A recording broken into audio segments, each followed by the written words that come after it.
Hey guys, it's Scott Phillips here. Today I want to go through a really core concept in tape reading, and it's very important and it's something that a lot of people just don't grasp. And so the concept is this: low probability outcomes cause bigger moves.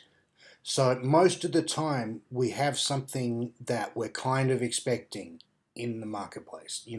If a trend is if a trend is happening, it's going up.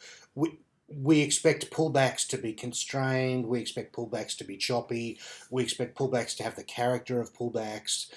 Um, we expect the market to behave within its character. If that character is as a range trade, as a range, or as a trend, we expect that, and that's going to happen most of the time. But when a low probability outcome happens, um, it's usually a canary in the coal mine that a more lengthy move is about to take place.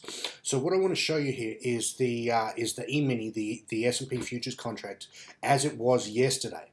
And actually, let's jump back 2 days ago. So 2 days ago, we can see this bit of price action here is we have a clear uptrend. We have the market starting to move sideways within that uptrend. And so what we have is lots of choppy market. We have overlapping bars, small wicks down. We have doji bars. We have a massive big outside period indicating that a lot of the longs were taken out, a lot of the shorts were taken out. We have a failed attempt to drive the market down.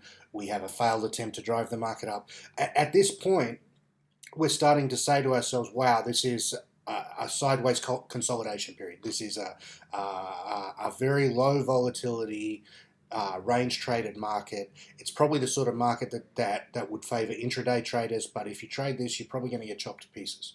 And so we've got very clear guidance here. We've got a top of the range somewhere around here, and we've got a bottom of the range somewhere around here.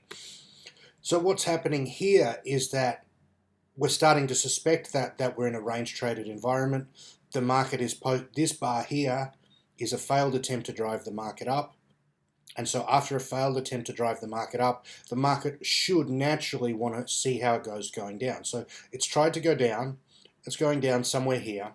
And we're somewhere around the bottom of the range. Maybe a little off the range, but somewhere in there. Now the next bar yesterday is what we call a bullish engulfing bar. And so what's happened is that the market has totally rejected the thesis of going down, and now we have an extremely high probability that we are in a trading range, because when trading ranges hit the bottom, they shoot up. And so we've got, it's looking like a duck, it's quacking like a duck. We can reasonably assume this is a trading range, and we should go up to, at the very least, test the top of the trading range and most likely break out. Because if we've got a previous trend and we haven't got that much price action here, we would expect it to break out to the upside probably about 60% of the time. So what happened today in the market? So what happened today is the market should be going up, but bam, punch right in the face. It's completely rejected the bullish thesis, and we've driven the market down. So what we have here is that this bar should have attracted every bull in the known universe. This should be a very clear buying signal right here. If I'm a bull, I'm like, wow, that is an unbelievable buy signal.